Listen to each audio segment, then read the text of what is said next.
tous et bienvenue à ce beau combo, ce beau rendez-vous de la semaine. Stéphane Gonzalez avec vous en compagnie de Max Vanout. Max, c'était très protocolaire, je dirais, comme intro, mais c'est en raison du décorum de la victoire du Canada à cette confrontation des 4 nations. Comment vas-tu? Je retire chapeau et casquettes pour une rare fois, Gonzo, main sur le cœur. Oui, monsieur.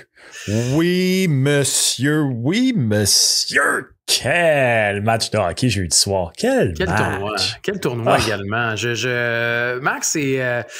tu sais, ce tournoi-là de la confrontation des 4 nations, ça a été bien plus que du hockey et on l'a sûrement découvert en cours de route. La route vers la finale a été quelque chose également et il y a même des souverainistes qui ont été émus, touchés, marqués par cette victoire du Canada, oui, parce que pas juste dans le Rock, dans le Rest of Canada qu'on a célébré. Au Québec également, on a célébré.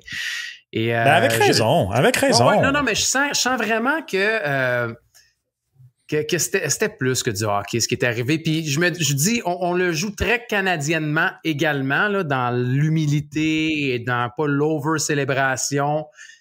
Si les Américains avaient gagné, je pense que ça aurait été quelque chose de complètement différent. On aurait vu l'arrogance peut-être sortie, mais c'était tellement important. Les joueurs du Canada ne le savent peut-être pas, ou ils l'ont peut-être pas réalisé, ou ils voulaient pas le réaliser, mais ils avaient le poids d'une nation sur les épaules.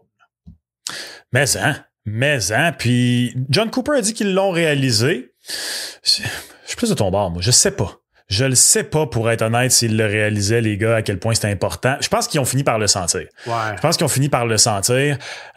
Puis, en même temps, je dis ça, mais s'ils s'en étaient pas rendus compte dans le match contre la Suède, ils s'en sont rendus compte bien vite dans le match contre les États-Unis. C'était vraiment quelque chose. Après ça, je serais curieux de savoir, tu sais, dépendamment où tu joues présentement dans la Ligue nationale de hockey. Tu sais, Connor McDavid, il joue avec les Oilers d'Edmonton. Mitch Marner, il joue à Toronto. Si tu joues n'importe où ailleurs aux États-Unis, si tu joues en Floride, c'est peut-être complètement différent.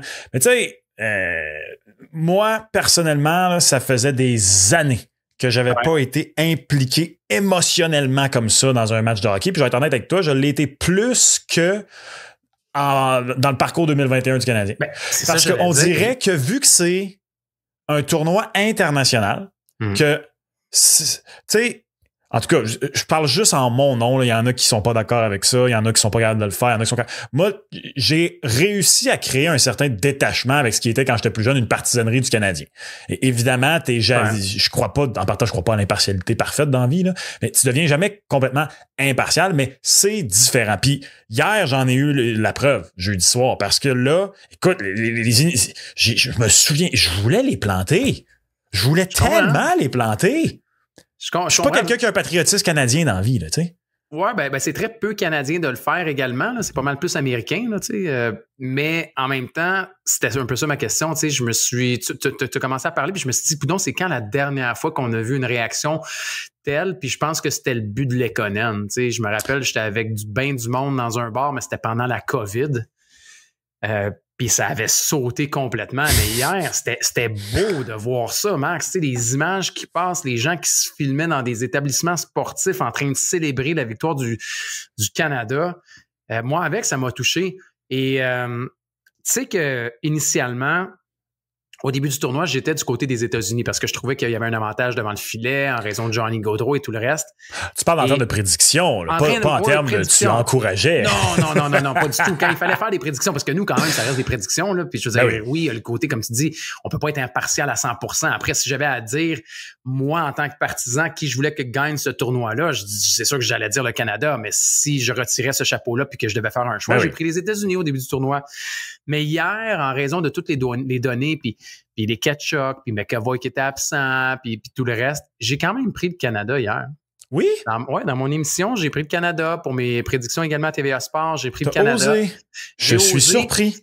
Oui, j'ai osé en raison de ces... Tu sais, il y avait beaucoup de données. C'était hot pour rire de pouvoir décortiquer, tu sais, de dire, OK, ben regarde, dans le match numéro 1 où les États-Unis ont gagné, McCarr n'était pas là. McCarr, c'est énorme comme différence. OK, les Tkachuk sont diminués. À quel point ils vont être là? À quel point ils vont être capables? On a vu, là, Matthew Tkachuk qui a presque pas joué. On a assis Kyle Connor qui, lui, bon, est invisible par le passé. Devant le filet, est-ce qu'on va avoir le Bennington qui a gagné un match 7 à Boston ou est-ce qu'on va avoir le Connor Lebock des séries ou de la saison? Il y avait comme plein de données super intéressantes qui faisaient en sorte qu'on était tiraillés. Fait qu'au final, je me suis dit, let's go. Puis j'ai pris le Canada, puis regarde, aujourd'hui, je suis content. Et mon compte de banque aussi. Ben, on est plusieurs, Gonzo, parce que je sais pas si tu as vu passer la publication de mise au jeu aujourd'hui, mais la victoire à 2 issues a permis de redistribuer des gains de 376 769 $ répartis sur 5 385 billets. Et j'en fais partie. J'ai osé. J'ai osé ça et le en dessous de 5,5 buts. Et bien, j'étais plus confiant dans mon under 5,5, il faut être pas être honnête, que la victoire canadienne. Là. C'est quoi le combo que j'ai fait, moi? Et j'en ai parlé à TVA Sport cette semaine. Je l'ai fait et je trouvais que c'était une bonne cote pour un combo. J'ai pris le Canada plus 1,5 et j'ai pris plus de 4,5 buts. Et ça me donnait une cote de 1,83 en combo. Ah ouais, plus de 4,5? Ouais, plus de 4,5 et Canada plus 1,5. OK. Mais oui, mettons que là, quand c'était en prolongation, j'étais comme « Yes! It's in! » Je sais pas si tu as vu ça passer. Là. Semble-t-il que c'est le match de hockey sur lequel il y a eu le plus de paris dans l'histoire aux États-Unis. Ouais, chez les sportsbooks américains. Ouais, aux États-Unis. Ça m'a pas surpris quand j'ai vu ça. Pour vrai, cette semaine, je me souviens pas avoir déjà vu ça. Là. Autant, tu sais, c'est notre travail. Fait que nos algorithmes de réseaux sociaux sont tournés sur ça. Mais, cette semaine, j'ai rarement senti une aussi... Écoute, les plus gros podcasts américains en parlaient. Stephen A. arrêtait pas d'en parler à First Take, à ESPN. C'est vraiment quelque chose. Et sais-tu qu'est-ce que je trouve qui est le plus la NBA beau dans ce qui est arrivé? Les joueurs de la NBA en ont parlé. C'est sûr. Ouais, puis là, ils se demandent comment faire une 4 nations à NBA. Ce qu'ils comprennent pas, c'est que dans LNH, contrairement aux autres sports nord-américains, c'est pas 80% de la ligue qui est des Américains. Mais ça, c'est très compliqué leur expliquer ça, ça a l'air. Mais bref, moi, ce que je trouve beau, c'est que quand tu y penses, là, il n'y a pas un espèce de joueur dans sa vie qui a déjà rêvé de gagner la confrontation des 4 nations. Là. Fait que tout ce qui était à l'enjeu, c'est ce qu'il y a de plus pur dans le sport et c'est l'honneur. C'est vraiment juste ça. Les gars ont joué pour l'honneur. Ils ont décidé, tu sais, t'as sûrement entendu toi aussi la citation de Brandon Hagel qui dit la veille du premier match, il était dans son lit, il était comme j'espère que personne n'est ici en mode match des étoiles, là, parce que moi, je suis pas ici en match des étoiles, je vais avoir l'air fou, parce que moi, je suis là pour gagner. Puis, regarde ce qu'il a dit. Il a dit, lui, c'était pas pour les Kodaks, c'était pour le drapeau. Puis d'ailleurs, t'as vu c'est qui a créé le groupe chat canadien? Brandon Hagel. Puis c'était quoi son message? Il a juste déposé une photo du drapeau, man. Mic drop. Je suis désolé, là. Tu sais, JT Miller qui est en furie contre les Kachuk parce qu'ils ont parlé du group chat. JT Miller, es-tu capable de pas se pogner avec ses... JT Miller, il est j'allais dire de quoi, là, vie, man. Il est juste fâché, JT Miller. Il est fâché. C'est le seul gars qui a failli se knocker lui-même avec un uppercut dans un match de hockey. Fait que... Sais-tu quoi? Quand, ça me dérange pas, je vais là. Quand il a dit qu'il était donc fier de l'appel de Donald Trump, tout s'est expliqué. Il peut bien se pogner avec tous ses coéquipiers. Ouais. Voilà. Ben, tu veux-tu que je t'explique pourquoi c'est le match où il y a eu le plus grand nombre de paris chez nos voisins du Sud? Tu l'as dit. Parce que Donald Trump a tweeté là-dessus. Fait qu'est-ce que ça a fait? Ça a ajouté vraiment tout le monde à se dire bon, mais qu'est-ce qu'il y a là? Hockey? Ah oui, le hockey sur glace. Finalement, au volume, ça a été bon pour le sport, mais t'imagines-tu si les États-Unis avaient gagné? Sais-tu quoi? J'ai beaucoup de mea culpa à faire sur ce tournoi-là. D'abord, j'étais le premier à dire on s'en foutu de l'issue du tournoi. Ouais. Après les premiers matchs, je continuais de dire c'est le fun, finalement, je reconnais que c'est le fun, mais je me fous encore de l'issue du tournoi. Puis je me suis rendu compte dans le match contre la Finlande, là, où le Canada avait sa survie à l'enjeu, je me suis dit, oh boy, non, ouais. Puis je te l'ai dit à plusieurs reprises, les bragging rights, c'est pas à confrontation des... Oublie ça, ils ont les bragging rights à côté jusqu'à l'an prochain, puis on verra, là, parce que là, finalement, ça se peut qu'il n'y ait pas à Milan. Là. Mais, ça va se régler. Mais pour vrai, je suis désolé de dire ça, là, mais je veux dire, on fait quoi en 2027? Parce que l'année prochaine, c'est les Jeux olympiques, mais en 2027, on espère que tout le monde ait oublié les 4 nations et les Jeux olympiques de Milan de l'année prochaine, puis on revient à un traditionnel match des étoiles. Je veux dire, bonne chance. Oui, mais faut pas non plus que... Tu sais, là, je trouve ça vraiment drôle parce que là, la Ligue nationale sont là, puis ils se pètent les bretelles, puis hey, regardez la bonne idée qu'on a eue. Comme si c'était pas à cause de eux qu'il n'y a pas eu de hockey international pendant 10 ans. Là, il y a eu des facteurs amplificateurs, contraire de facteurs atténuants, des facteurs amplificateurs, pas de meilleur contre meilleur pendant 10 ans, le climat sociopolitique entre le Canada et les États-Unis. Un tournoi comme celui-là n'aurait pas le même succès année après année. T'sais, on a juste à regarder la Coupe du monde de 2016 qui a vraiment pas généré grand-chose, là. Ouais, mais Max, t'avais une équipe des moins de 23 ans aussi, là. Ben, c'est ça que je dis. T'as eu t'as plein d'affaires, mais faut pas non plus, tu sais, un meilleur contre meilleur chaque année. Non, aux 2 ans, aux 4 ans, c'est correct. Ça, c'est bon. Mais tu vois, je veux dire, il n'y aura pas de formule parfaite de toute façon, mais ce que j'aime, puis on chiale souvent sur la Ligue nationale de hockey, puis tu sais, quand je dis que c'est pas parfait, c'est que là, même Connor McDavid, qui va jamais de citation, est allé dire, tu sais, c'est pas tous les meilleurs qui sont là, tu sais. Et il a raison. Mais en même temps, on a pris des notes. Ça aurait été facile de refaire une équipe de moins de 23 ou de faire une équipe du reste du monde avec les restants, puis d'amener des Léons, puis des Pasternak et compagnie.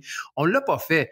Fait que, tu vois, on s'ajuste, on essaie des affaires, on rétracte, on revient, tu sais, puis je pense que 4 nations, c'était pas parfait. Mais comme tu dis, le timing de la chose a fait en sorte que, tu sais, ce qui est arrivé, c'est que les Américains et les Canadiens ont embarqué, puis ça a donné une joute qui était bien plus que du hockey, dans un timing complètement dément. Fait que ça a marché, mais je veux dire, si dans 2 ans, en 2027 ou même en 2028 pour la Coupe du monde, là, comme on dit, le climat politique entre les États-Unis et le Canada est très différent, ben peut-être que ça risque d'être plus beige puis moins impliquant émotivement pour bien du monde, là. Probablement, mais tu sais, moi, c'est quelque chose que j'avais pas réalisé à quel point ça me manquait. Les tournois internationaux meilleurs contre meilleurs. Tu sais, je comprends que pour toutes sortes de raisons, entre autres celle qu'au soccer, il n'y a pas une grosse ligue plus forte que toutes les autres qui peut juste retenir ses chevaux pour pas les envoyer puis avoir le gros bout du bâton en négociation, là. T'auras jamais un calendrier parfait international, mais moi, on dit que j'aimerais ça. Maudit que j'aimerais ça, tu sais, que les calendriers soient pensés en fonction de relâcher les joueurs pour certaines compétitions, qu'ils puissent y aller. Après ça, t'as les grosses compétitions, etc. Mais à tout le moins, entendez-vous pour qu'il y en ait une fois aux 4 ans, là, parce que, écoute, c'était le fun. C'était vraiment le fun, mais tu sais, après, une fois aux 4 ans, oui, mais tu veux les Jeux olympiques aussi quand même. Je comprends que c'est l'AIHF, mais ce serait le fun. Moi, c'est ça que je voudrais, personnellement. Ben oui, c'est ce qu'on veut. Je veux dire, tu sais, on s'est tous remis à regarder les line-up, puis c'est rien contre les joueurs qui y participaient. Il y a des bons joueurs qui y ont participé, mais c'était quand même un rendez-vous, les joueurs de la Ligue nationale de hockey aux Olympiques, puis c'était le fun. Je veux dire, tu sais, après, la Ligue nationale de hockey, c'est sûr qu'elle va tirer à la couverte de son bord. Je veux dire, les retombées économiques, ça va dans ses poches, t'as une redistribution, puis tout le reste, puis pour le produit, c'est contrôlé. Je veux dire, t'as des combats, t'as ci, t'as ça. Quand t'es régi par la IHF, c'est complètement différent. Mais ça reste une suprématie internationale qui est différente, je trouve, quand c'est les Jeux olympiques. Ouais. C'est drôle, hein, tu parles des combats parce que on en a pas parlé la semaine passée, mais dans le premier match contre la Suède, je regardais le match, puis à un moment donné, je me suis dit, hey, parce qu'il n'y a pas de combat dans le hockey international. Ben non. C'est aussi pour ça que ça a autant marqué l'imaginaire, les 3 combats Canada-États-Unis. Puis pendant le match contre la Suède, à un moment donné, je me suis dit, hey, c'est des règles NHL. Mettons que ça avait à se battre. Ils laisseraient-tu se battre?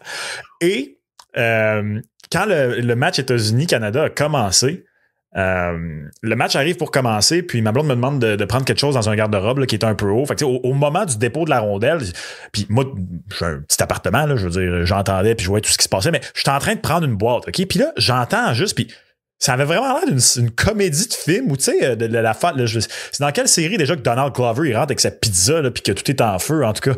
Je me reviens, puis je vois la bataille, puis je suis juste comme... Voyons, je me suis reviré une seconde. Non, je pense pas que c'est dans Atlanta. C'est peut-être dans Atlanta.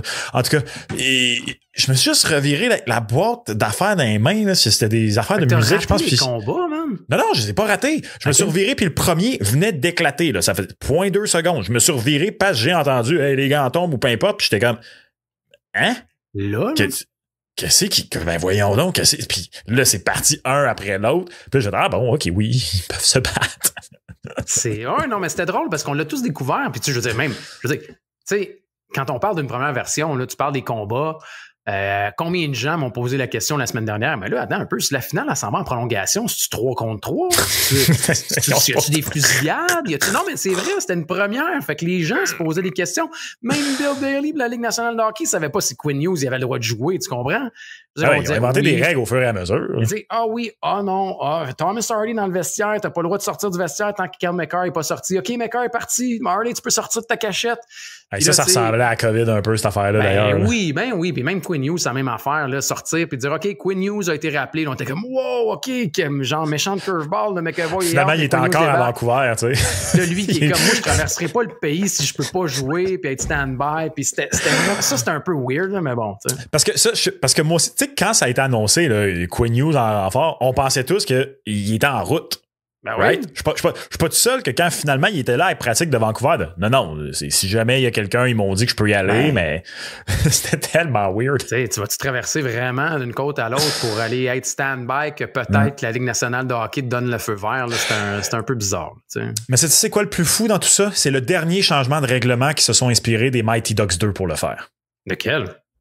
Ben, moi, depuis le 1er décembre, depuis que ça a été officiellement annoncé, là, les effectifs, que moi, je regarde ça puis je me dis, moi, avec Équipe Canada, là, je fais juste un petit appel à Carey Price puis j'ai dit, ton genou peut-tu toffer 3 games? Puis là, quand Binnington allait pas bien, je me disais, ton genou peut-tu toffer une game, une finale? Puis finalement, ils ont juste demandé, ton genou peut-tu toffer la prolongation? On va te mettre dans le stock à Binnington. Parce que Jordan Binnington est allé là, chercher en lui son Carey Price intérieur. C'était fou. Bravo à la Bin. Je vais te dire de quoi? 2 choses, OK? Si on avait fait un sondage la semaine dernière en disant est-ce que vous prenez Jordan Binnington pour un match de la finale ou Carey Price avec un genou, d'après moi, Carey Price gagnait à 90%, au moins 90%, OK? Honnêtement, je dirais 99 au Québec, 90 dans le reste du Canada. Puis il y a la cote dans le Rock en plus, Carey Price. Je vais me faire le porte-parole des détracteurs de Jordan Binnington, ou du moins le président du fan club des détracteurs, parce que j'ai été parmi ceux-là. Tu as été là, puis vous le savez, vous autres aussi à la maison, vous avez tous été là, parce que ça a chialé toute la semaine sur Jordan Binnington. Il nous l'a tous mis dans les dents. Puis on ne l'attendait pas pantoute. Hier, moi, je niaisais dans mon émission en disant combien de zézettes pour Binnington ce soir, c'est quoi le over-under du nombre de zézettes. Écoute, ça a été Jordan Binnington, match 7 à Boston, des Blues de Saint-Louis à l'époque, un gars qui était pas touchable. Et en prolongation, tu l'as dit, c'est pas 1, c'est pas 2, c'est pas 3, c'est 4 fois là, où il a sauvé le match à peu près. Bravo, Jordan. J'ai dû me payer un dentiste en raison de ta prestation. Parce que tes dents sont trompées. Écoute, man, il me l'a mis dans... Non, mais Max, c'était magnifique. Là. Je veux dire, si c'était pas de Binnington, McDavid n'aimait pas de dents, puis c'est les États-Unis qui célèbrent aujourd'hui, puis tout le monde est triste là, au Québec et au Canada. C'est la façon aussi qu'il le fait, parce que moi, tout le long du match, puis tu sais, je faisais une diffusion en direct là, sur YouTube pendant le match, je dis, à chaque fois que la rondelle était dans la zone canadienne, j'étais comme, tu sais, le deuxième but, c'est pas une zézette. Le deuxième but, c'est pas une zézette, mais c'est une séquence sur laquelle, pour moi, ça montrait toute la différence dans ce match-là entre Connor Hellebuyck et Jordan Binnington. Le premier arrêt, un juteux rebond à gauche, un deuxième juteux rebond en plein milieu de l'enclave. Il a paire de vue, son déplacement, il est en retard, il se relève pas avec la bonne patte, si ma mémoire est bonne, puis il est en retard sur le déplacement. Puis je dis, c'est pas une zézette parce qu'après ça, il a donné les juteux rebonds, mais tout le monde autour de lui, personne n'a géré les rebonds et tout ça. Mais tu sais, il était pas safe dans le jargon. Il était pas square. Il était comme il est souvent complètement déporté. La seule chose qu'il faisait à merveille, c'était gérer autour de son but. Quand il fallait qu'il sorte de son but, ça, il est très bon pour ça. Bon. Oui, il est tellement bon. Je le trouvais pas safe. Je suis comme, hey, à date, il fait juste pas perdre. Tu sais, quand tu prends une plaque de glace là, sur l'autoroute, là, une glace noire, puis tu peux rien faire. T'es juste comme, donne pas un coup de volant, let's go. OK, c'est beau. Ça, on est passé à travers. Aussi, quand même, hier, j'ai trouvé qu'il a été hésitant avec certaines rondelles, là, quand même. T'sais, lui aussi, j'ai pas trouvé tant que ça, moi. Ben, non, il a été très bon. Mais je parle au niveau de la gestion des retours et du reste, je l'ai peut-être trouvé un petit peu moins confiant, je veux dire, parce que c'est pas qu'il les a pas fait, mais il semblait peut-être plus à jongler ou du moins hésitant. Mais regarde, c'est une bonne nouvelle, pareil, pour les Jets de Winnipeg. Là, je veux dire, Connor Hellebuyck a fait la job aussi. Puis, pour le partisan de hockey, c'était parfait hier. Là. Je veux dire, là, on fait juste notre mea culpa pour Jordan Binnington parce que c'est un gars qui avait le pays au complet contre lui. D'ailleurs, bravo à John Cooper pour cette belle et longue conversation également avec son gardien de but. Cooper s'est quand même mis la tête sur le bio là, en gardant Binnington devant le filet. Là. Si le Canada s'était fait rincer aujourd'hui, là, on s'entend que John Cooper aurait mangé la claque lui aussi. Ah ouais, non, tout à fait. Tout à fait. Un splendide tournoi. Bravo. Ouais, maintenant, j'en veux un plus gros. Je veux toutes les équipes, je veux tous les pays. Je veux voir où l'Allemagne... On pense mais Max, qu'on va en OK. avoir un. Non, mais là, allons-y. Là. Je veux dire, l'année Rien n'est prochaine, il n'y a confirmé. pas de match des étoiles. Non, je sais, mais il n'y en a pas de match des étoiles. On va se le dire, là, on va projeter quelque chose de bien. C'est ça qu'il faut faire, envoyer dans l'univers. On dit, OK? OK, c'est bien. 2026, Italie, Milan. OK? Pas des 4 nations. On va se souhaiter un tournoi planétaire, un tournoi olympique où toutes les nations pourront être représentées. On le souhaite. Meilleur contre meilleur. Meilleur contre meilleur. Qui part favori? pense Spéculons que- un peu. Là. Regardons les cotes un peu un an à l'avance et essayons de faire ce jeu-là, de pouvoir prédire un peu les cotes. Mettons ton podium. Ça a été nez à nez dans les cotes sur Mise au jeu plus entre Ouais. Canada et États-Unis jusqu'à la toute fin. C'était 2,5 la veille du dépôt de la rondelle des 4 nations, puis ça a fini 2,4, 2,5 à la faveur du Canada. Je pense que ça va être la même chose l'an prochain, mais à 3 équipes et pas à 2. Ouais, moi aussi, je Je suis pense d'accord. que la Russie va aussi être dans un échelon similaire. Et je pense qu'en raison de la victoire canadienne cette année, ça va être de très, très peu Canada, États-Unis, Russie. On a le Après ça, il même. va y avoir un petit gouffre, puis il va y avoir les autres équipes. On a le même. Je suis curieux de voir, par exemple, comment on va départager les États-Unis du Canada parce que c'est vraiment juste du respect pour la victoire aux 4 nations qui va faire en sorte, je pense que le Canada va être devant les États-Unis légèrement parce qu'on s'entend que ça va être Bennington aussi qui va être devant le filet encore une fois. Là, tu ne pourras pas y enlever le filet un an plus tard. Ben, ça dépend. Hein? Wow, arrête, mais non, c'est lui qui part. Attends, t'es en train de me dire que tu penses que c'est pas lui qui va être le gardien partant pour le Canada l'année prochaine? Si Logan Thompson finit 2e au Non. Vézina cette année, Non. il a un Non. bon parcours, puis attends peu, que Bennington est ordinaire le reste de l'année. Tu sais, ça se peut, là. Moi, je pense que c'est lui qui part le match 1. Après, je te dis pas que c'est lui qui va gauler la finale si jamais le Canada sera en finale des Jeux olympiques, mais d'après moi, c'est son filet. Tu connais le Canada, le côté conservateur, genre scratch my back, I'll scratch yours, c'est qui tu connais et tout le reste. Surtout que dans les 3 médailles d'or olympiques avec joueurs de la Ligue nationale, la seule fois où le gardien partant jour 1 a aussi gagné la médaille d'or, c'est Carey. Parce qu'en 2002, Pat Quinn a commis l'odieux de commencer le tournoi avec son gardien, Curtis Joseph. Le Canada avait mangé une rince contre la Suède. Et Martin Brodeur avait débuté à Vancouver, puis Bobby Lou avait fini le tournoi. Mais Martin Brodeur avait débuté. Ah ouais, tu sais, je me rappelle du débat à savoir qui allait avoir sinon, le filet. S'il n'a pas débuté, ils l'ont jamais confirmé puis ils ont alterné pendant quelques matchs. Puis Bobby Lou l'a raconté récemment à Spitting Chicklets. Il dit qu'il était dans le boss quand Babcock, je pense, il l'a texté. Là, il était dans le boss, il dit viens me voir. Puis il a dit viens me voir en avant. Puis il a dit c'est ton tournoi pour le reste. Fait que prépare-toi. Puis je pense que ça, c'était comme, mettons, avant les quarts de finale ou de quoi de même. Là. Fait que peu importe, la décision n'était pas claire, nette et précise. C'est lui le numéro 1. Moi, je pense que c'est Bennington qui va partir le tournoi. Après, est-ce que ça va être 3 gardiens différents, à mon avis, là? Parce que là, les autres candidats seront là. Puis ça va être le fun de voir également. Tu sais, mettons, un gars comme Marchand, il est-tu là? Un gars comme Cirelli, il est-tu encore là? Non, mais Marchand dans la compétition. là. Non, moi non plus, je pense pas. Mais tu sais, un gars comme Stone. Il y a plein de joueurs de profil aussi qu'on a essayé d'annexer. Ça, Ouais. Tu sais, on a gagné pareil, mais ça veut pas dire parce qu'on a gagné, on fera pas de modification. Tu sais, des gars comme Connor Bedard, des gars comme Suzuki, des gars comme Shifley, des gars comme Robert Thomas. Il y en a plusieurs qu'on va vouloir amener aussi dans le mix, là, d'après moi. Moi, sur ça, par contre, on vient de faire un mea culpa. Là, je vais me lancer des fleurs. Là. Moi, il y a une place où je me suis senti conforté dans mes positions. Là.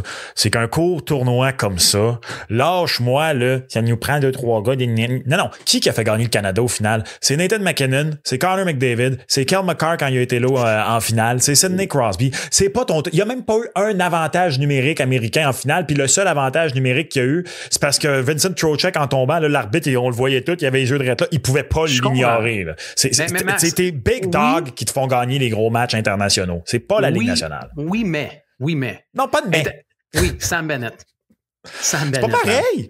C'est pas un gars drôle, Sam Bennett. Ouais, mais c'est pas un... Justement, tu prends des gars comme Sam Bennett puis t'es amènes pour les mettre dans des rôles de même. C'est un deuxième centre d'une équipe gagnante de la Coupe Stanley, Sam Bennett. Quand on a amené Sam Bennett, ça a fait chialer quand même parce que les gens se sont dit, ouais, mais Sam Bennett ou Nick Suzuki ou Sam Bennett ou Robert Thomas ou Sam... Tu sais, puis je comprends que Cirelli était plus convoité là, quand dans les rôles de Thomas puis de Suzuki, mais Sam Bennett en a besoin. Le Canada de Montréal... Le Canada de Montréal, tu vois. Le Canada n'a pas les frères Tkachuk. T'as pas des joueurs qui sont comme ça non plus. Fait que T'en avais besoin de Sam Bennett. Hier, là, Sam Bennett, après 2 périodes, il avait 6 lancés. Je veux dire, ce gars-là, en séries éliminatoires, à l'époque, avec les Flames, il se faisait pousser la moustache à la Lanny McDonald. C'était une brute. Il s'est fait transiger. Il a gagné la Coupe Stanley. C'est une brute. C'est un gars qui se lève, qui carbure à ce genre de moment-là. Et en plus, il devient joueur autonome. Je suis sûr que les Panthers vont vouloir le signer et le garder. Mais sinon, il sera très convoité. Il s'en vient à Montréal. Arrête, Max. Là, il s'en vient à Montréal. Du rêve. Arrête. Non, il s'en vient à Montréal. Il s'en vient à Montréal. J'y crois. Ben ouais. T'appelleras Georges, là, vous êtes 2 là-dessus, dans notre bandwagon, Sam Bennett. Ça me fait plaisir. Mais moi, je ne considère pas que Sam Bennett est un mauvais choix. Il n'y a personne d'autre qui va vouloir le contrat de Sam Bennett. Il n'y a personne qui va lui donner le contrat. C'est sûr que lui, il s'en vient à Montréal. Non, il s'en vient à Montréal. Il a trippé à jouer son match contre les États-Unis ici. Ouais. Kent va arriver. Il va juste lui montrer les images. Il va dire, imagine maintenant vivre ça chaque soir, 41 soirs par année. Tu vas jouer avec Ivan Demidov. Tu vas allumer le gros pâtier. Ça va être malade. Sam Bennett s'en vient. Allumer le gros pâtier. Pizza sur Sam Bennett à Montréal l'an prochain? Combien? 4 pour 1. Comment 4 pour 1? S'il vient à Montréal, je t'en donne 4. S'il vient pas à Montréal, tu m'en donnes 1? Exact. Oui. Let's go. Let's go. Oui. Et on vous le rappelle, faites-vous un budget avant de commencer. C'est important le budget pizza. C'est important le budget pizza. Un budget pizza, un budget Paris également, et vous le respectez. Ça a été un beau tournoi. J'imagine que vous avez eu beaucoup de plaisir dans ce 4 nations. Alors, bravo à tous ceux qui se sont fait un budget, qui l'ont respecté. On a le même podium. Canada, USA, États-Unis, Russie. Ouais, Russie. Après ça, après ça, c'est Suède. Finlande. Oui. Tchéquie, ouais. Après ça, sérieusement, l'Allemagne. C'est l'Allemagne ou la Slovaquie? J'allais dire l'Allemagne. Je pense que l'Allemagne, maintenant, pourrait être là. Hey, je pense que j'ai... On va pas faire le top 10 non plus. Là. Je veux dire, je pense que j'ai la Suisse devant la Slovaquie. Tu vois? La Suisse a des beaux joueurs. Oui, mais c'est mince là, quand même. Là. Pour vrai, j'ai fait le saut parce que j'ai regardé pour le fun. Non, je te jure, j'ai regardé pour le fun les joueurs par nationalité dans la Ligue nationale cette saison. Et les Slovaques sont rendus derrière la Suisse et l'Allemagne, entre autres. Et surtout en qualité de joueurs. Autant du nombre que du nombre de points. Hey, en termes de points, les Slovaques sont rendus derrière le Danemark. Et en termes de nombre de joueurs, c'est clairement très loin devant, c'est Canada, États-Unis. Après ça, c'est la Suède devant les Russes. Après ça, Finlande, Tchéquie. Après ça, en termes de nombre de joueurs, la Suisse est devant l'Allemagne, mais en points, l'Allemagne est devant la Suisse parce qu'évidemment, tu as Léon puis Stouchla qui, à eux deux, en produisent beaucoup. Puis après ça, c'est Danemark, Slovaquie. Slovaquie est 10e en termes de points. C'est mince en ce moment, la Slovaquie. Donc, les Danois, non, les Suisses ont plus de joueurs présents dans la Ligue. En ce moment, il y a 11 joueurs suisses dans la Ligue nationale de hockey. Ils ont récolté 239 points cette saison. En ce moment, il y a 7 joueurs slovaques dans la Ligue nationale de hockey. Ils ont récolté 90 points. Quelle chute pour la Slovaquie, pareil. Et les joueurs canadiens sont 394 et ils ont 6047 points. C'est juste injuste. C'est ça, c'est complètement injuste, Max. Mais merci à tous ceux qui ont participé dans les différentes conversations également sur ces 4 nations. C'était le fun. Puis finalement, c'est quoi? Il n'y avait même pas de pizza à l'enjeu pour les 4 nations pour nous autres. Là. Oui, mais c'est juste qu'ils n'ont pas été gagnés. Aucune n'a été gagnée. Ça a été un push, comme on dit. Ouais. Puis c'est pas. En plus, j'aimerais que tu avoues à tout le monde, en ondes, que tu pensais que tu me devais une pizza. Et que je t'ai dit non. T'as refusé quand tu t'es souvenu qu'on avait le 3 pour 1 Suède, États-Unis. Je m'en souvenais pas. J'étais comme plus sûr dans mes paris. Ça, je suis pas un bon exemple. Là. Ça, prenez pas exemple sur moi. Là. Exact. Faites ce qu'il dit, pas ce qu'il fait. Exact. Cette semaine pour celui, je fais mon mea culpa encore. Là. Fait que j'ai pas juste Bennington comme mea culpa. Fallait que je fasse celui-là, puis je l'ai fait. Tu vois, on est très transparent, puis tout est beau. L'année prochaine, on souhaite les joueurs de la Ligue nationale de hockey du côté dominant. Max, on s'en va aux Canadiens. Ça va être drôle. Ça va être drôle en fin de semaine. Ça va être drôle? Ben oui, ça va être drôle. On prend les 4 nations, l'intensité, les meilleurs contre les meilleurs, la vitesse, l'exécution, tout le reste. On relègue ça aux oubliettes et on se retourne vers un Blackhawks de Chicago contre les Blue Jackets de Columbus. Je suis très curieux de voir l'intensité, la pause de 2 semaines. Le voir le nombre de joueurs également qui vont potentiellement déclarer forfait suite à ces 4 nations en raison de blessures, de fatigue et d'autres choses, dans des luttes aussi pour bien des équipes pour une place en séries éliminatoires. Ça va être curieux comme dernier droit, je pense. Tu es en train de dire que tu as peur de revoir Christian Dvorak sur l'avantage numérique? Ben là, regarde, on a appris cette semaine, c'est qui? C'est notre chum Richard Labbé, je pense, qui est allé poser la question, là, puis il nous a dit que finalement, il n'y avait pas de négociation entre lui et les Canadiens de Montréal. Christian Dvorak? Oui, t'as pas vu ça passer? Je dis Attends, quoi, mais le Canadien de Montréal n'a pas amorcé les discussions avec Christian Dvorak pour un prochain contrat? Félicitations, dans d'autres nouvelles, il y a neigé à Montréal cette semaine. Ouais, mais tu sais, Dvorak a dit qu'il voulait rester. Il est bien chum avec Caulfield, il est chum avec tout le monde, Dvorak, tu sais. Ben ouais, mais c'est toute la ligue de bière. On garde-tu nos chums dans l'équipe ou les meilleurs? Ben non. Ben ouais, mais attends, quand il dit le Canadien de Montréal ne m'a pas contacté, ben c'est ça. Tu sais, don't call us, we'll call you. Puis l'appel ne viendra jamais, de toute façon, pour Christian. Mais à 1 million par année, je ne sais même pas si je dis oui, comme ça, en quatrième trio. À 1 million. Mais si Jake Evans s'en va, tu vas voir que la ligne de centre est à refaire au complet chez le Canadien de Montréal. Là. Fait que... Ben, c'est pour ça qu'on va aller chercher Sam Bennett, d'ailleurs. Ouais, c'est ça. Ben, à 1 million, je le prends à Dvorak. À 1 million, tu le prends pas? Hey, ouais, 1 million, je le prends. Non, à 1 million, à 1 million. Compte même pas sur ta masse, là. C'était une hyperbole. OK. Et là, l'hyperbole, tu veux parler de la figure de style et non pas genre de Dvorak à l'école à l'époque. Là. Non, ça c'était moi au primaire. Moi, j'étais une hyperbole. Parfait. J'ai failli faire la joke, puis je me suis dit, si je fais ce joke-là, il va me dire que c'est une joke de mon oncle. Non, c'est une joke d'Américain, t'es arrogant. C'est vrai que c'est une joke de mon oncle, pareil, un petit peu. C'est peut-être un petit peu mon joke oncle. Joke d'Américain. Ouais, ça c'était juste déplaisant de ma part, c'est pas grave. Ouais. Je m'excuse à tous les gens de Plattsburgh qui sont à l'écoute. Non, mais regarde, moi, jeudi soir, là, j'ai trouvé une façon de porter aucun ou presque linge américain sur mon dos. Ah ouais? Ouais. Et je me suis pas rendu là, moi. Non, moi, je me suis rendu là. Un choix de casquette canadienne. Ouais. Un chandail Lululemon, mon t-shirt Uniqlo japonais. La seule chose que j'ai pas réussi, ça a été mes caleçons. OK. T'aurais pu y aller commando. Ouais, j'aurais pu, mais c'est parce qu'il aurait aussi fallu que je sois complètement nu-fesse, alors ça me tentait pas. OK, fait que t'as écouté le match en boxeur, c'est bon. Non. Cultivons le malaise. Je vois ça. Alors, le Canadien de Montréal, Max, 26 matchs d'ici à la fin de la saison pour le Canadien de Montréal. Et on en a parlé la semaine dernière avec en route vers la date limite des transactions. On a parlé de Jake Evans, on a parlé de Yoel Armia. Il y en a plusieurs sur le Mise au jeu plus et le miseaujeu.com. On commence avec lequel cette semaine? Je pense qu'on va commencer avec le dossier le plus intéressant, je trouve. C'est celui du défenseur David Savard. On en a beaucoup parlé l'année passée. Je me rappelle qu'on l'avait fait ensemble même au combo David Savard. Et regardez aujourd'hui, c'est les cotes les plus serrées aussi entre le oui et le non. Est-ce que David Savard sera échangé d'ici à la date limite des transactions? Le oui est favori à 1,75. Le non est à 1,95. C'est sûr que, Marc, je ne sais pas où tu te situes là-dessus, mais moi, depuis la blessure à Caden Goulet, je me disais, on ne pourra pas échanger David Savard, on ne pourra pas le faire.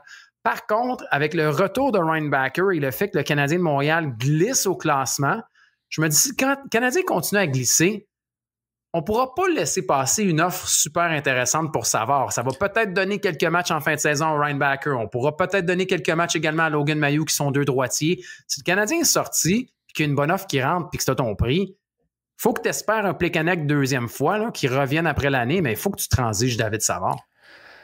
C'est quoi une bonne offre pour David Savard? C'est un bon espoir au lieu du choix, à mon avis. Parce qu'on entend beaucoup un choix de deuxième tour, puis à la limite, si tu es capable d'aller chercher un choix de deuxième tour pour David Savard, un défenseur qui est 3e paire à Montréal, moi, je le ferais contre un choix de deuxième tour parce que ce choix de deuxième tour pourra être annexé à un choix de premier tour, à un espoir pour une transaction éventuelle. Je sais qu'il y en a plusieurs qui ne veulent pas le choix parce qu'ils se disent, ben là, c'est un vétéran, c'est un mentor, il est bon et tout le reste. Si tu l'échanges, comme j'ai parlé de Plekanec, ça ne veut pas dire que tu ne pourras pas le ramener. Ça ne veut pas dire que Savard, lui, ne voudra pas revenir et se dire, ben regarde, je vais signer encore pour finir ma carrière à Montréal, j'ai pas le goût de déménager ma famille. Après, il y aura des discussions qui auront lieu, mais moi, je prioriserais plus l'espoir d'une formation qu'un choix de deuxième tour. Toi? Je vais y aller avec le négligé. Je vais y aller avec le non. Il va pas être échangé. Parce que je pense plus, malheureusement, il a vraiment ralenti, Big Dave. Ouais. Vraiment ralenti. Et il n'y a pas de clause de non-mouvement. Mais de la façon dont Kent Hughes gère ses dossiers depuis qu'il est à Montréal, je pense qu'il va, entre guillemets, traiter David Savard comme s'il y avait une clause de non-mouvement. Il le fera pas si là, vraiment, tu sais, tu parles même un choix de 2, je suis pas certain. Peut-être un choix de 2, OK, mais... Ah, mais toi, tu le fais-tu pour un choix de 2? Pour un choix de 2, voici ce que je fais. Je vais voir David Savard. Tu sais, là, je sais qu'à Toronto, là, il y a un journaliste de The Athletic qui a dit que ce serait une acquisition parfaite. Là. Tu sais, j'irai voir. Pour un choix de 2, pour moi, c'est encore un cas de David, t'es bien ici, t'as signé ici. Tu veux-tu y aller ou pas? Moi, pas. Oui, non, c'est toi qui décides. Non, c'est bon. Je rajoute non, une merci. question, Max. Tu veux-tu y aller ou pas? Puis je te le demande, mais je te l'ai pas demandé. Tu veux-tu revenir? Tu comprends? Ouais. Mais... Parce que ça peut avantager le Canadien de Montréal là-dedans. On se rappelle, Plekanec l'avait fait, puis il avait été consulté à travers tout ça aussi. Fait que c'est très rare que ça se produit. Mais si ça se fait, puis c'est le genre d'histoire qui pourrait arriver. Moi, en raison de sa situation familiale, le fait qu'il a déjà gagné une Coupe Stanley, que quand il est venu, moi, je me souviens, ça m'avait marqué très positivement quand David Savard avait dit dans son point de presse d'arrivée que c'était important pour lui de venir élever ses enfants en français. Lui, c'est un vrai de vrai. C'est un vrai gars d'ici. Moi, je vais pas être surpris.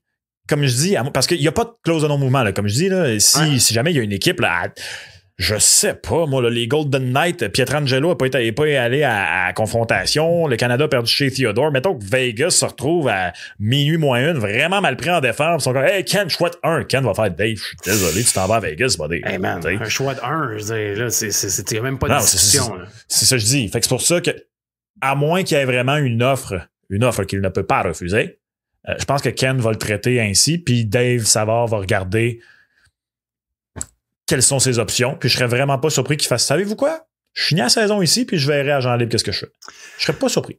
Moi, tu vois, si Kent Hughes n'a pas les réponses, je vais y aller pour le oui, parce que tu peux pas le laisser, tu peux pas garder entre les mains un joueur potentiellement autonome sans compensation si tu n'as pas les réponses à tes questions. Si c'est convenu et entendu qu'il reste, je comprends. Mais si c'est pas clair, tu n'auras pas le choix de l'échanger parce que tu es en reconstruction. Puis, tu sais, il faut que tu ailles chercher puis te capitaliser là-dessus. Mais j'espère qu'il puisse rester, ou à la limite, si on l'échange, qu'il puisse revenir. Mais tu dois quand même aller chercher un retour pour lui. Puis un défenseur droitier qui a déjà gagné comme ça, qui a de l'expérience, qui est excellent aussi avec les autres. C'est un bon coéquipier, David Savard. On n'a jamais entendu quelque chose de négatif de David Savard. Ça se paye pareil pour une équipe aspirante. Tu sais, on a parlé des équipes canadiennes. Je veux dire, autant les Jets que les Oilers, que les Leafs, il y en a plein des équipes qui prendraient un défenseur comme David Savard. Oui, il a ralenti. Oui, l'année passée, on aurait eu le double en valeur là, pour David Savard. Mais faut quand même y penser. Je dirais que le oui, moi. OK. Pas de pizza là-dessus, par contre. Pas de pizza là-dessus. Non, pas de pizza. Non. J'ai vraiment mangé une avec lui, mais on ne mettra pas de pizza là-dessus. Dave doit être le fun à manger une pizza avec. Ouais, c'est le genre avec de une bonne bière. Une bière. Ben oui, une bonne pinte. Moi, je suis d'accord. Hey, on parle de Savard, on va rester chez les défenseurs. Mike Matheson, ce gars-là, pour vrai, à chaque année, on parle de Matheson. Est-ce qu'il va être transigé, oui ou non? Même l'année passée, je me rappelle, on se disait... C'est potentiellement le défenseur qui avait la plus grande valeur chez le Canadien de Montréal. Il n'a pas été transigé. Je ne m'attends pas à ce qu'il soit transigé encore une fois. Surtout pas si Savard est dans le mix pour une conversation. Puis en plus, Max, il n'y a pas les 60 points de l'année passée. Il n'y a plus la première vague en avantage numérique. Si tu avais eu l'échanger, tu l'aurais déjà échangé. Moi, je pense que Mike Matheson va rester avec le Canadien. Puis lui aussi, ça ne m'étonnerait même pas qu'il signe une prolongation éventuellement puis qu'il finisse sa carrière avec le Canadien de Montréal. Si Mike Matheson est échangé, c'est dans l'entre-saison. C'est pas en marge de la date limite des transactions. Ouais, je suis d'accord. Pour moi, je sais pas si tu es d'accord là-dessus, là, on s'en est pas parlé encore, mais l'acquisition d'un défenseur droitier top 4, idéalement top 2, qui est encore plus difficile à trouver, est à égalité avec un deuxième centre pour moi, dans les priorités de Kent Hughes entre saisons. Et si tu fais cette acquisition-là, là, soudainement, Matheson peut être une monnaie d'échange pour aller chercher autre chose. Parce que là, soudainement, Hudson, Goulet, Carrier, joueur X dont tu es allé chercher, tu commences à avoir un top 4 intéressant, puis peut-être que tu n'as plus besoin de Matheson. Avant que quiconque me traite de détracteur de Mike Matheson, je l'adore. C'est strictement une question de style de jeu.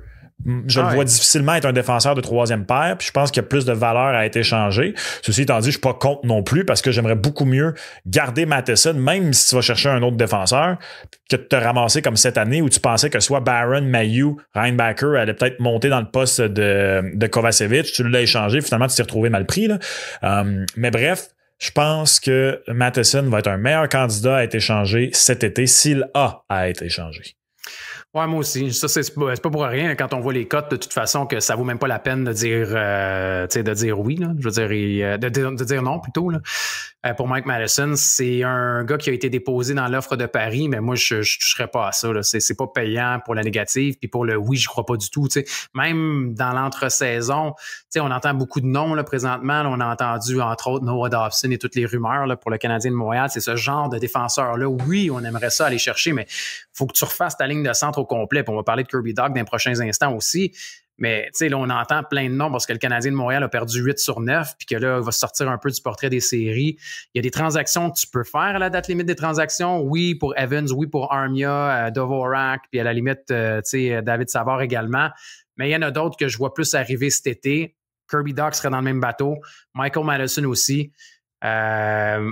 Même là, je pense que ça va prendre un peu plus de temps pour Mike Matheson. Fait que pour moi, c'est un nom, mais c'est même pas avantageux d'aller sur le nom pour le moment.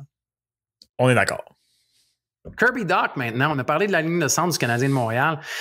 Ça, celle-là, là, ça va être un été super important pour la reconstruction du Canadien de Montréal. Puis ça va être un été super important pour la ligne de centre pour le suite pour le Canadien de Montréal parce que Jake Evans, on va regarder d'ici à la date limite des transactions. Est-ce qu'il reste ou est-ce qu'il s'en va? Christian Dvorak va sûrement s'en aller. Kirby Dach, est-ce que c'est Kirby Dach ton deuxième joueur de centre l'année prochaine? Non, moi non plus. Fait que ta ligne de centre l'année prochaine, là, si tu t'entends pas avec Jake Evans, c'est Nick Suzuki. Parce que t'as plus de 2, t'as plus de 3, puis t'as plus de 4. On appelle plus ça une ligne de centre, on appelle ça un centre. Un centre, exactement. Kirby Dach, est-ce qu'il sera échangé, oui ou non? Le non, regardez, encore une fois, ça ressemble un peu à Madison, là, à 1,10, puis le oui à 5,75. Si Kirby Dach avait à être échangé, Max, c'est la même chose. Moi aussi, je pense que ça va être au repêchage ou sinon l'année prochaine, quand on va commencer la saison, Kirby Dach va juste être à l'aile sur un des deux premiers trios. Contrairement à Matheson, en raison de la cote de 5,75 et des rapports comme quoi le Canadien approcherait peut-être la date limite des transactions, comme moi avec mon auto, c'est-à-dire de façon hybride, et qu'on va peut-être pas faire une transaction de location, mais une transaction hockey, je pense pas que ça va arriver. Je pense pas que ça va arriver. Mais la cote est grosse, c'est vrai.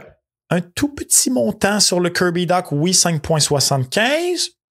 Je dis pas non. Je peux. Matheson, si ça arrive, je fais comme ton dentier avec les arrêts de Bennington. Je tombe en bas de ma chaise.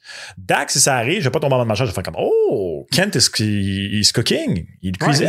He's cooking, mais c'est le genre de cuisine qui fait plus au repêchage qu'à la date limite. Mais c'est vrai qu'on entend beaucoup de bruit présentement dans la Ligue nationale de hockey, comme quoi il y a des transactions hockey qui pourrait se faire à la date limite, en raison des données qu'on a aussi. On sait le plafond, à combien il va monter. Il y a des joueurs qui deviennent disponibles. Tu sais, j'ai parlé de Noah Dobson. Ça a été une surprise pour bien du monde d'entendre son nom. Des gars comme Dylan Cousins également. Il y a des gros noms intrigants, intéressants, qui ressortent dans les rumeurs de transactions. Trevor Zegras, ça veut pas mourir non plus. Puis je dis pas avec Montréal, je dis des noms disponibles. Fait que c'est sûr que des gars qui sont un peu énigmatiques, qui remplissent pas nécessairement les attentes un peu partout dans la ligue, et Kirby Dach fait partie de cette courte liste-là. Tu sais, on entend Casey Middlestad même au Colorado. C'est normal de les entendre. Fait que oui, il y a une petite possibilité, mais je pelleterais ça quand même plus vers le repêchage. Mais tu as raison, la cote est super attirante.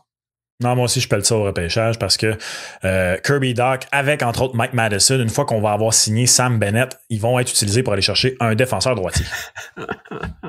Je te le souhaite, Max. Écoute, si ça arrive, là, je vais être heureux de te payer presque un party pizza. Là. C'est quoi, c'est du 4 pour 1, ça?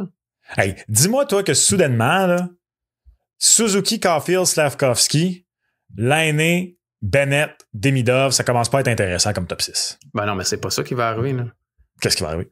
OK, parce que toi, tu prends Dach puis tu vas chercher genre quelque chose de défenseur? Bon, ouais. OK, parce que moi, idéalement, ce que je ferais, c'est que si tu vas chercher un gars comme Bennett ou un deuxième centre, ta deuxième ligne, c'est Demidov avec, mettons, un Bennett et un Kirby Dach. Puis t'échanges Patty? Ben non, Patty, je sais pas ce que tu fais avec, mais à la limite, sinon, t'envoies Dach jouer avec Suzuki et Caulfield, puis tu prends Slav, puis tu le mets avec Bennett et Demidov. Je veux dire, tu comprends? C'est que là, Kirby Dach, s'il est pas au centre... C'est vrai que Dach à l'aile, comme 6e joueur, tu sais, comme plus dans un rôle de soutien. Oui, puis à l'aile, c'est pas la même chose. T'as pas les mêmes responsabilités. On dirait qu'on l'entend penser, on l'entend compter aussi quand il est au centre. Puis j'espère qu'on va faire des. Non, mais j'espère qu'on va faire des essais d'ici à la fin de la saison. Tu sais, on en avait parlé au début de l'année. Patrick Laine est jugé sévèrement, puis avec raison, parce qu'il joue pas bien, tu sais. Mais est-ce qu'on va pouvoir l'essayer avec Suzuki une coupe de game? Est-ce qu'on peut voir Cole Caulfield une coupe de game avec Kirby Dach? Est-ce qu'on va revoir Slav avec Kirby? J'aimerais ça qu'on brasse la soupe un peu. Il reste 26 games. Si le Canadien de Montréal se sort des séries, oui, je veux voir Ryan Backer. Puis il va retourner à Laval pareil, mais j'aimerais ça le voir s'il joue bien dans les 12-14 prochains matchs dans la Ligue américaine. Ben, j'aimerais ça le voir en fin de saison, peut-être un 2-3 matchs avec le Canadien de Montréal. Même chose pour Mailloux. Puis je veux qu'on fasse des tests. Je veux dire, c'est une saison pour avoir des réponses ou du moins avoir des données pour l'année prochaine. Faisons-le. Le retour au jeu un mois et demi plus rapide qu'anticipé de Ryan Backer, c'est énorme pour le Canadien. Ouais. Parce que si il domine la Ligue américaine, là, le Rocket est au sommet de la Ligue américaine, fait que pire, admettons là, que tout va le plus mal possible pour le Rocket puis qu'il se fait balayer au premier tour, il va jouer 30 matchs. C'est pas énorme, bien sûr, mais c'est au moins assez pour te dire si la possibilité qu'il débute à Montréal soit une option ou non. Parce que moi, je sais pas toi, mais moi, au début, quand on nous avait dit 6 mois, je m'étais dit, oh, ça, c'est plate parce que, à moins d'un camp d'entraînement du tonnerre en 2025, il va repartir au moins un 10-15 matchs à Laval l'année d'après pour trouver son rythme. Puis là, s'il fait ça là, qui démontre que avec un bon camp, il peut être sur ta troisième paire à droite, ça te répond peut-être à des questions pour un Matheson, puis un package, puis un ci, puis un ça. Ouais, puis plus que ça, moi, ce que j'aime, c'est que de un, il revient. Puis tu sais, on nous a dit toute la semaine également là, que ce gars-là a participé à toutes les réunions. Donc, c'est on va dire la même chose de Dak, là, ça, faut faire attention. Je sais, mais oui, mais après, ça revient à l'individu, tu sais. Pascal Vincent en a beaucoup parlé cette semaine, puis il dit ce gars-là, au niveau de sa lecture, de sa compréhension du jeu, du sport même, il l'a beaucoup impressionné. Pour un défenseur de jeune âge qui débarque en Amérique du Nord, je trouve ça quand même intéressant. Tu sais, je trouve ça le fun d'entendre ça. Puis deuxièmement, si tu l'amènes puis il joue bien avec Laval, puis que tu le ramènes à Montréal jouer quelques matchs pour lui donner une petite nanane et il retourne jouer du hockey significatif en séries éliminatoires, ben là, il peut aussi accumuler des minutes qui sont super importantes. Fait que ça va te donner des réponses. Puis en même temps, moi, l'année prochaine, tu sais, on l'a vu, les défenseurs droitiers, là, les Moritz Seider, les David Irichek, les Simon Nemetz, on les a vus débarquer en Ligue américaine, on les a vu ce que ça a donné. Après, pour l'arrivée dans la Ligue nationale de hockey, je veux dire, à part Seider, ça n'a pas été du tonnerre là, jusqu'à présent. Fait que ça peut être un peu plus long pour un défenseur, mais j'espère qu'on va le retrouver. Moi, je veux le voir à Montréal d'ici la fin de l'année. Puis surtout, j'aimerais ça qu'il se taille une place pour le Canadien de Montréal l'année prochaine. Et qu'il permette d'échanger Logan Mailloux. Ouais, Mailloux, ça n'a pas été le choix de Hughes et de Gorton. Fait que peut-être qu'il va partir. Peut-être qu'il va partir. Tu sais, j'ai déjà hâte au cut pour le repêchage, Max. J'ai hâte au cut pour le repêchage. J'ai hâte honnêtement, là, je suis pas fâché. Je suis déçu que les DG n'aient pas cuisiné, moi, pendant la pause. Ouais. Je m'attendais à un peu... Moi aussi, je m'attendais à de l'action. Non, rien du tout. Ben, écoute, ils ont été surpris, eux aussi, du jeu relevé de leur équipe respective pour ceux qui y ont travaillé. Moi, pour vrai, c'est ma théorie, c'est qu'eux aussi se sont fait prendre les mains d'un frite puis ils ont oublié de transiger. Ouais. Ben, à Montréal, les hot dogs sont bons. Hein, fait que, d'après moi, ils étaient bien occupés. D'ailleurs, quel quartier général à Montréal, le côté médiatique de la chose. Je ne sais pas si tu as eu la chance d'y aller. Oui. Mais c'était quelque chose. C'était impressionnant. On avait complètement reconstruit l'espace médiatique pour ce tournoi. Ça a été bien fait par la Ligue nationale de hockey. Oui, puis les loges des studios et tout ça. Par contre, j'ai eu à être remplacé, en fait, au Centre Bell le soir du match contre la Suède. Et je sais pas ce qui s'était passé dans le Centre Bell, là, mais je me sentais comme sur ma Côte-Nord natale quand on allait faire du 4 roues dans le bois en arrière de chez nous. Ça sentait le gaz, là. Je peux pas croire qu'ils ont joué au hockey là quelques heures après, moi. OK. C'est bizarre. Je sais pas s'il y avait eu un monster truck ou quelque chose. Là. Ça sentait pas le gaz. Peut-être qu'il y avait beaucoup de camions pour pouvoir faire le montage du stock, je sais pas. Ah non, je te jure, là, on aurait dit que Travis Pastranov venait de se claquer un triple backflip en plein milieu de la glace. C'est bien pour la référence. Max, on a parlé du hockey et le Canadien de Montréal revient en action. Il nous reste 26 matchs maintenant. Canadiens-Sénateurs samedi soir. Qu'est-ce qui va se passer avec les Sénateurs d'Ottawa? On a perdu 3 matchs avant la pause des 4 nations. On avait perdu Shane Pinto, on a perdu Josh Norris également, Brady Tkachuk, point d'interrogation. Le retour de Linus Ulmark, Jake Sanders. Il y a beaucoup d'actions autour des Sénateurs d'Ottawa. est-ce que ça va profiter aux Canadiens de Montréal ou est-ce que tu t'attends à ce que les Sénateurs, qui eux sont vraiment dans une lutte pour une place en séries éliminatoires, se disent là, c'est terminé, là, let's go, on reprend ça de belle façon? J'ai hâte de voir Brady Tkachuk. Matthew, clairement, il va avoir besoin de temps off, là. Ah, Brady aussi, d'après moi. Là, au moment de l'enregistrement, on n'a pas les détails, là, malheureusement, mais moi, je penserais pas que Brady Tkachuk joue. Là. Moi, tu sais, c'est drôle de parler de la séquence de 3 défaites, là, mais avant ça, moi, mon billet des Sénateurs en série était punché.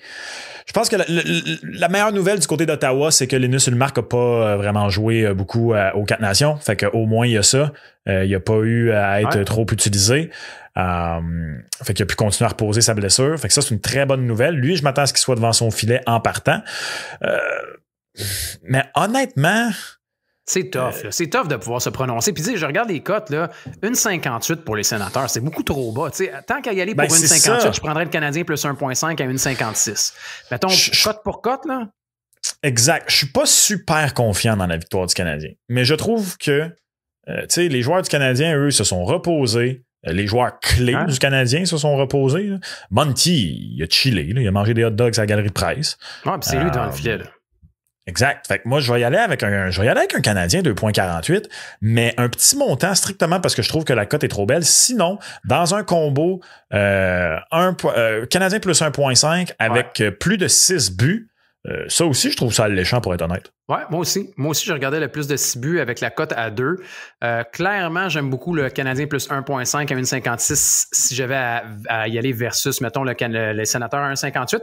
Mais moi aussi, je vais avec le Canadien 2,48. J'essaye avec une petite mise sur le Canadien de Montréal. Je pense que Suzuki et Caulfield vont vouloir montrer également qu'ils n'ont pas été choisis. Caulfield, on sait qu'il est bon sur la route aussi. Sam Montembeault. Chez les Sénateurs d'Ottawa, tu sais, oui, mais là, Tkachuk, est-ce qu'il joue pas? S'il joue, à quel point il peut jouer? Même chose pour Pinto et Norris. C'est quand même une bonne partie de la ligne de centre. Là. On parlait de ligne de centre. Pinto et Norris, c'est des gros morceaux. Chez les Sénateurs, c'est Stützle puis aussi Sanderson qui allait très bien avant la pause. C'est le genre de match que le Canadien pourrait aller chercher 4-3, mettons. Là. Fait que je prendrais le Canadien. Canadien 2,48. C'est aussi le genre de match où je vais regarder les paris par période. Et avec peut-être des défenses qui vont se faire prendre. Tu sais, je pense que ça va être un drôle de retour pour beaucoup d'équipes. Ouais. Comme je disais, vu que le Canadien, ses joueurs clés, là, sont à l'entraînement depuis quelques temps déjà, je serais pas surpris. Tu sais, je parlais du total de buts. Là.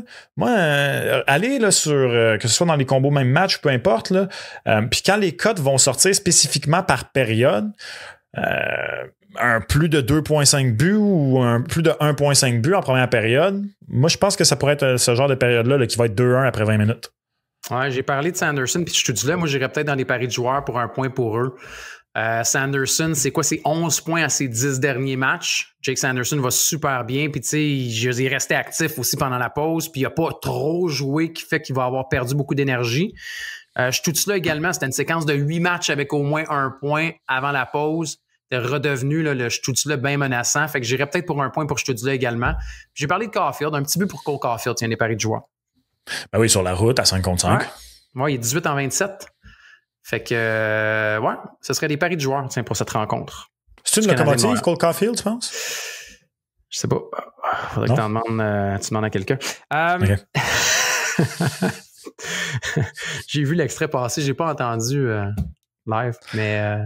Il n'y a rien de mal à être un bon wagon dans la vie. Je dis ça de même. Ouais. Non, ce serait un bon débat. Ce serait un très bon débat. Ouais. Salutations à Martin.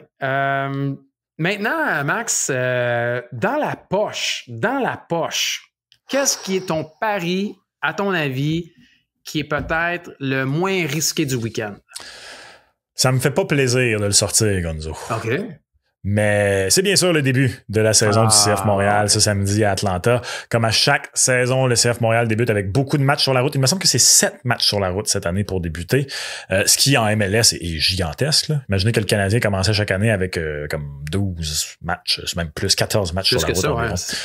La cote d'Atlanta, malheureusement, n'est pas très élevée. Elle est à 1,55, mais c'est pas grave. Peut-être dans un combo. La MLS, c'est une ligue d'équipes à la maison. C'est ce qu'on appelle une Homer League. Est-ce que c'est de jumeler Atlanta United et le Crew de Columbus de Wilfried Nancy qui reçoit le Fire de Chicago? Les deux ensemble, là, ça peut vous donner une cote combinée un peu au-dessus du 2 pour deux des équipes les plus favorisées à domicile. Mais sinon, strictement, victoire à 3 issues, je vous rappelle, avec le retour de la MLS. Là, rappelons qu'au soccer, c'est des victoires à 3 issues, donc un match nul, c'est pas un push, vous perdez votre pari.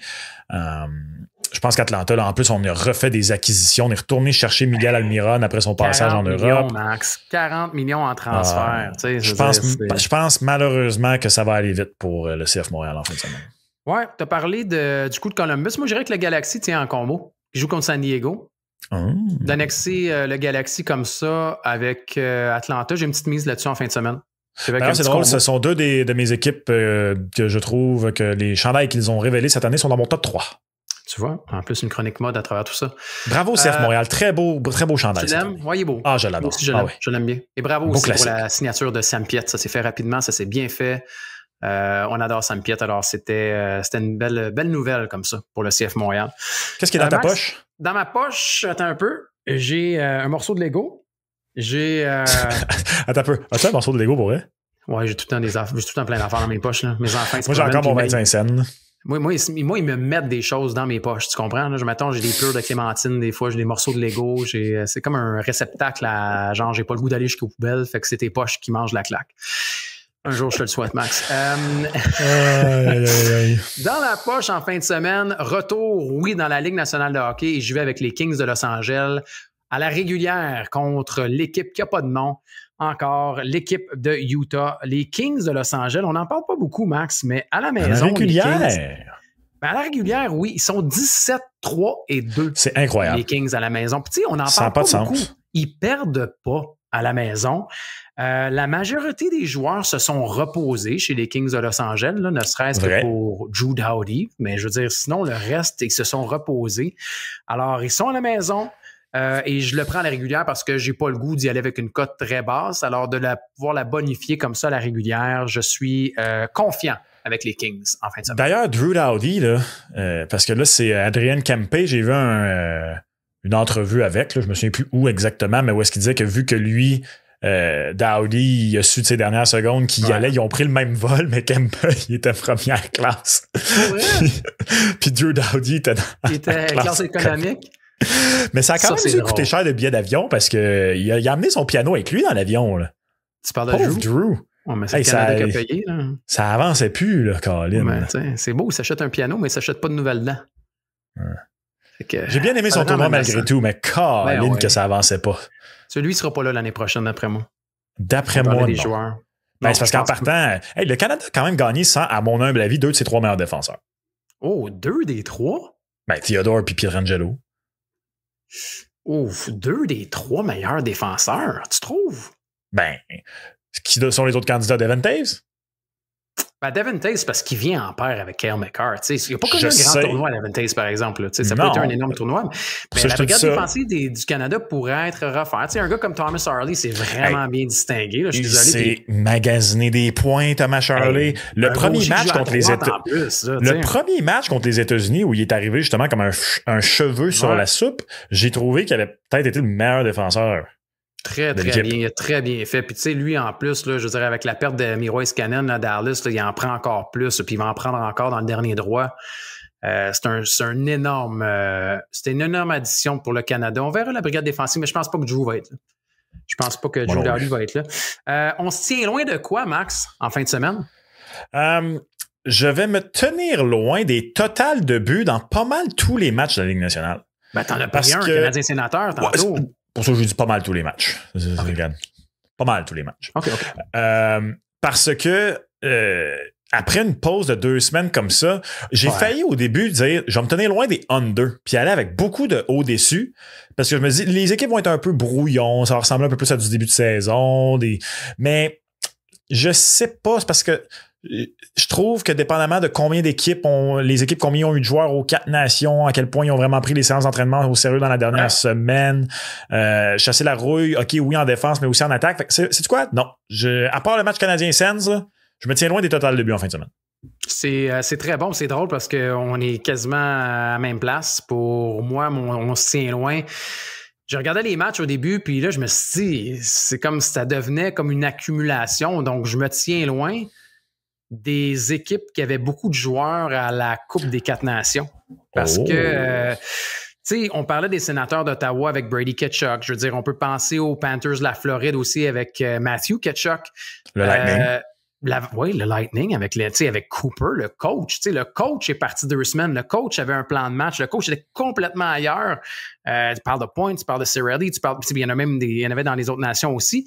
L'Avalanche du Colorado, McKinnon, McCarr, Devin Taze, j'allais dire Rantanen, mais non, il n'est plus là. Il y en a plusieurs qui étaient là. D'ailleurs, ça aussi, ça va être un dossier à surveiller et assez le fun. Fait que je veux faire attention parce que, tu sais, une équipe comme les Bruins de Boston qui est dans une lutte pour une place en série, tu perds McAvoy pour un bon bout de temps, c'est tough, tu sais. Fait que le retour des blessures, comment on va gérer le congé, à quel point l'intensité va être là pour certains joueurs qui ont laissé beaucoup dans cette Coupe des 4 Nations, qui ont laissé plus que s'ils avaient laissé quelque chose à un match des étoiles ou à un week-end des étoiles. Donc, je vais juste prendre mon temps. Donc, c'est un conseil que je vous donne, puis j'imagine que c'est un peu le même conseil, mais amené de façon différente aussi, Max. C'est que faites attention, allez pas all-in pour les matchs du week-end. Là. On risque d'avoir des surprises ou des anomalies, des résultats atypiques. Fait que prenez le temps de rembarquer dans le train, là, puis de voir un peu les tendances au retour de la pause. Quelle équipe tu penses qui va être affectée le plus négativement par la confrontation? Ah, man, c'est tellement bon. Je pense que c'est le Lightning, non? Ben, en même temps, ça peut bien virer aussi, mais je trouve que tu avais beaucoup de joueurs importants qui étaient là-bas puis qui ont joué longtemps. Sinon, peut-être que tirer avec qui? Je pense que les seules personnes qui sont pas 100% satisfaites des 4 nations, c'est peut-être les propriétaires qui vont perdre des joueurs pour quelques matchs. Ben, propriétaires par oblique DG, là. Tu sais, les Bruins, c'est gros, là, McAvoy, là. Je veux dire, c'est énorme. T'étais là, là. Je veux dire, avec les défaites qui étaient là, t'étais quoi, à 1 point de place en série pour les Bruins de Boston? T'sais, oui, c'est 1 point. T'étais à 1 point là, pour les cartes sauvages là, derrière les Sénateurs pour les Red Wings. T'es à 60 points, tu perds ton meilleur défenseur. Je veux dire, c'est pas bon, là. Au moment où on se parle, il n'y a pas un pari Boston série oui-non d'ouvert sur mais je vais surveiller ça parce que les Bruins pour rater les séries, là, ça me parle. Ouais, je suis d'accord. On va surveiller. On l'a pas mis finalement les séries? Ben non, mais c'est parce que en fonction des moments de la journée, les paris sont ouverts, des fois, sont fermés. Là ou sont pas là. Ouais, je sais que pour un petit bout, là, pendant la pause des 4 nations, c'était juste le Canadien qui était là. Exact. Alors, on verra si ce sera redéposé, mais ouais, ça va être une période un peu bizarroïde, je pense, dans ce retour des 4 nations. Mais amusez-vous, écoutez, faites-vous un petit budget comme vous le faites de toute façon à chaque fois. Mise au jeu plus, miseaujeu.com. On vous souhaite un bon retour de la Ligue nationale de hockey, de descendre de cette grande adrénaline de la Coupe des 4 Nations. Félicitations encore à tous les gagnants. Max, tu as parlé de la somme qui a été redistribuée à travers tous les joueurs qui avaient favorisé le Canada. Et sinon, continuez à nous envoyer vos commentaires également et vos questions. On aime ça vous lire, on aime ça pouvoir partager avec vous, puis pouvoir interagir avec vous aussi pendant l'émission. Là, les 4 nations, c'est fini. Là, qu'est-ce que vous allez surveiller dans le dernier droit là, chez le Canadien de Montréal? Est-ce qu'il y a un pari en particulier, un plateau quelconque, un joueur ou c'est déjà le repêchage? Écrivez-nous, on pourra en discuter la semaine prochaine à vos combos. Dans mon cas, ce sont les 78,5 points de Nick Suzuki. Et c'est très drôle, Gonzo, parce que pas plus tard qu'hier, j'ai eu un souvenir sur un des réseaux sociaux d'un extrait du combo d'il y a 1 an où on débattait du 50 points de Juraj Slafkovský, puis c'est encore d'actualité cette année. T'imagines, c'est quand même fou. D'ailleurs, pas Slav, mais Suzuki, avec la petite panne d'avant la pause, il est sur un rythme de 76 points. Fait que c'est encore un pari qui est cool, à 78,5. Ça va être l'actualité jusqu'à la fin. Ouais, moi aussi, je pense que ça va monter. Je suis pas mal sûr que ça va monter. Max, bon week-end? Pareillement. Bon week-end, bonne reprise. Merci d'être là chaque semaine. Merci d'interagir avec nous et de nous suivre. Dites-le à vos cousins, à vos familles et à tout le reste. Puis on se reparle la semaine prochaine. Salut les cousins.